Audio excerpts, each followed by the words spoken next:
خیر، تو این آموزش قصد دارم بهتون نحوه تبدیل فایل صوتی به متن رو آموزش بدم. خب برای شروع کار روی گزینه بارگذاری فایل کلیک میکنیم. بعد فایل مورد نظرمون رو انتخاب میکنیم و روی اوپن کلیک. منتظر میمونیم تا فایلمون آپلود بشه.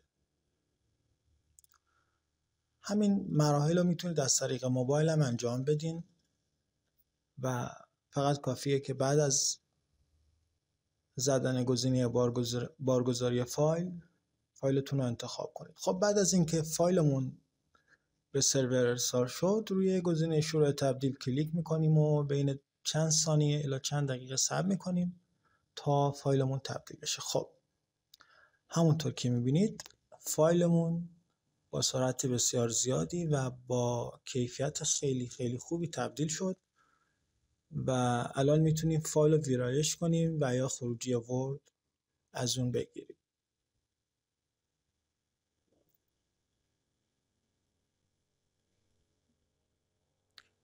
همونطور که مشاهده میکنید میتونیم از داخل خود تایپو تغییرات مورد نظرمون رو اعمال کنیم و برای دریافت خروجی ورد میتونیم روی علامت ورد کلیک کنیم تا خروجی ورد ما ساخته بشه و بتونیم اون رو دانلود کنیم.